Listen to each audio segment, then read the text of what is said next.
Welcome to the deep dive. Today, we're looking at some really fascinating source material.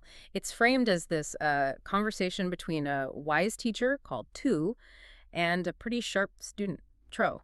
Yeah, and they're exploring this intersection, this tension between ethics, ideals, and, well, financial success. Exactly. And we're not really analyzing history today, are we? We're digging into principles. That's right. The mission here is to pull out the wisdom on how you can get maximum value, foster really effective cooperation, even when people have totally different ideals or, prejudices.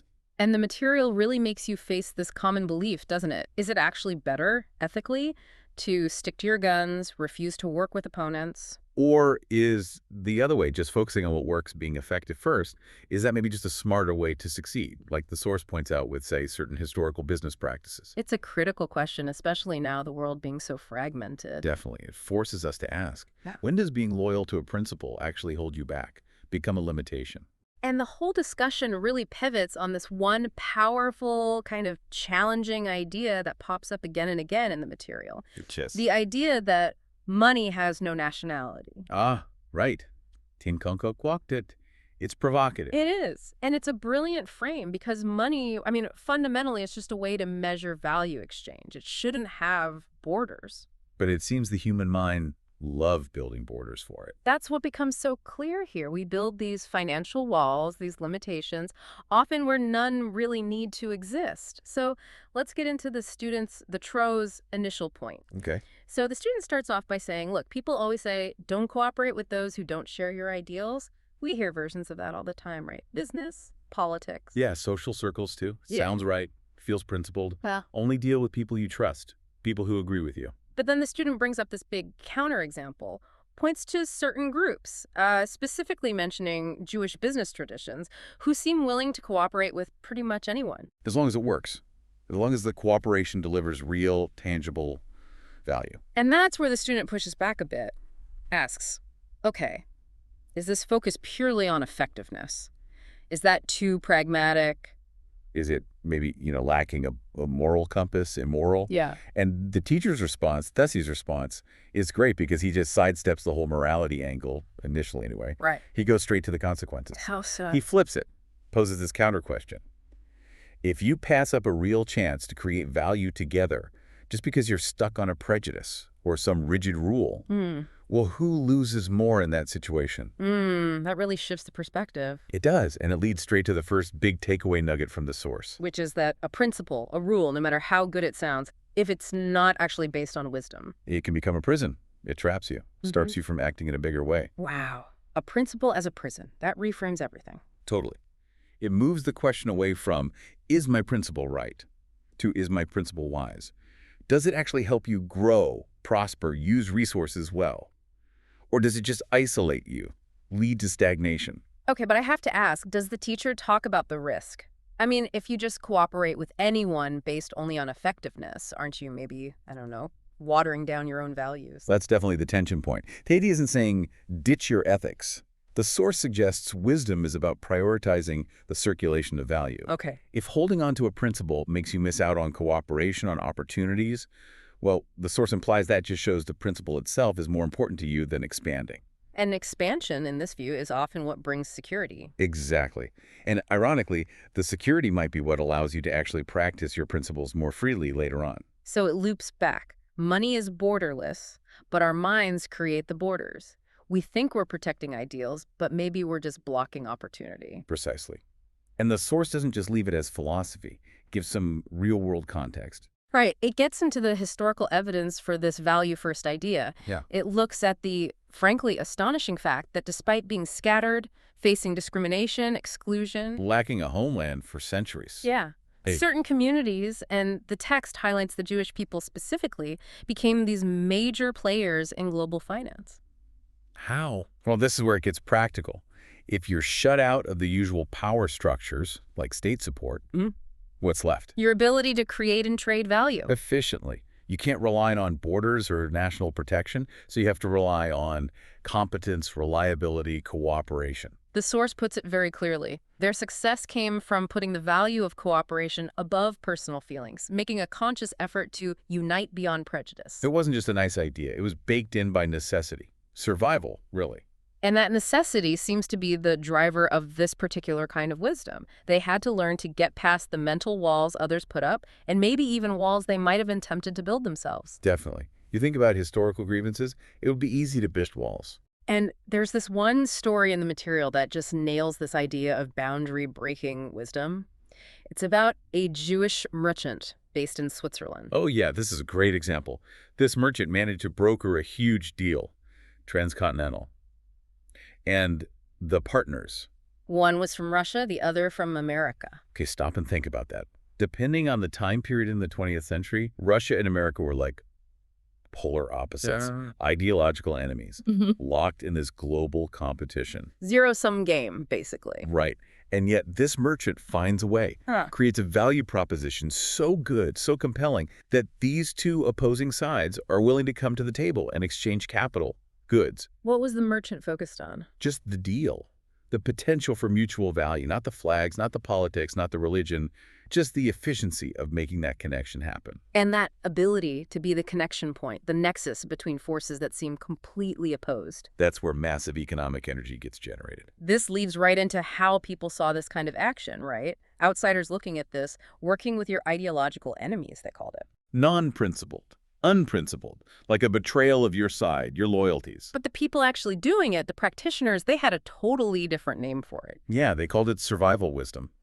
In the original, Tritud Survival wisdom. That emphasis on survival feels really important. Why that word? because it underlines that this wasn't some abstract philosophical choice made in comfort. It was a necessary strategy for people who didn't have the usual protections of land or state power.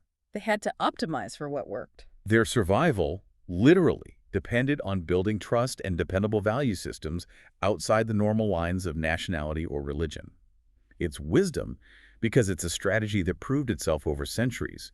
It turned being marginalized into an actual advantage. Okay, that Swiss merchant story shows what the behavior needed. But it makes you wonder about the why.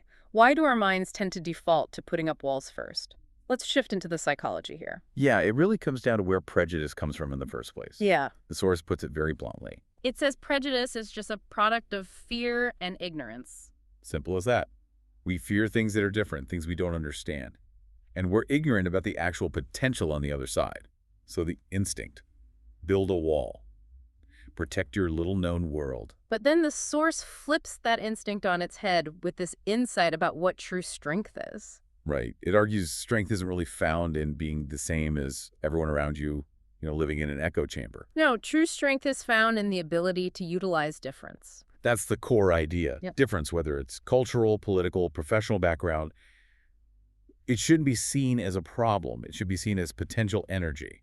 Like, if two people are identical, they don't really add much to each other. Exactly. The value they create together is just additive, maybe 1 + 1, 2. Yeah. But if they're different, if they bring genuinely different skills or perspectives. Then it becomes multiplicative, synergy. 1 + 1 = 3 or 5 or 10. Precisely. And this connects directly to the fundamental economic or social rule that PC, the teacher, points out. He says that value, capital, opportunity, it only flows where there's a constant circulation of value. And the flip side is just as important. It does not flow to places where prejudice dominates. We need to think about why that stagnation happens. It's not just bad ethics, it's bad business. Absolutely. Prejudice shrinks your talent pool immediately. Right off the bat, you have less competitive advantage. Plus, think about the transaction costs. William. If you distrust people because they're different, you have to spend so much extra time and money on exhaustive contracts, monitoring, dealing with friction, managing misunderstandings. Okay, so prejudice is just inefficient. It costs time, money, missed chances. It takes enormous energy just to keep those mental walls up, energy that could be going into creating something new. So this leads to what the source calls the attraction principle. Yeah, the person who gets this, who learns how to genuinely open their mind and see potential partners everywhere. They become like a magnet for global opportunity. The whole world is drawn to them because they minimize all that friction and maximize the flow of value. The open mind is the ultimate competitive edge, more valuable than any factory or piece of land. So let's bring this home. If you're listening and you want to really master your work, maximize your potential in life, This wisdom says you have to actively work on spotting and dismantling these invisible boundaries you carry inside. And the source is helpful here. It lists some of the big ones, the powerful social markers we use to build walls without even thinking. Gender, Religion, status. We nationality. use these constantly, often unconsciously, to filter who's in and who's out, who's worthy of real trust or high-stakes collaboration. It's crucial, though, isn't it, to clarify what the teacher isn't saying. He's not saying pretend differences don't exist. No, not at all. You don't ignore someone's background. The goal is actually much higher, much more disciplined. It's about training yourself to see the value behind the difference. Seeing the value, meaning understanding that because they're different, they bring perspectives, skills, priorities that you might lack. Exactly. Those differences are precisely what you might need to solve the really complex problems, the ones your own similarity group could never crack alone. Which brings us to the teacher's final definition of wisdom. It's so potent. It really is. He says the highest wisdom isn't about knowing who's right or wrong or winning the argument. It's knowing how to go together despite difference. That's the ultimate test, isn't it, of a truly open mind. It changes what success even looks like. It's not just about smart deals or finding the cheapest price. No, it requires real respect for all potential partners, even the ones whose basic beliefs might seem completely opposed to yours. You have to look past the surface to see the capability underneath. So, okay, final takeaway, the actionable step. The student asks right at the end, if you realize your heart might be building these borders, what's the first practical thing you can actually do? And Fee's advice is incredibly simple. Deceptively simple, maybe. What is it? Start by not rushing to judgment about anyone. Stop. Yeah. Release that instant reflex to categorize, label, dismiss someone based on their gender or status or where they're from. Just pause and observe. Ask, what's the potential for value here?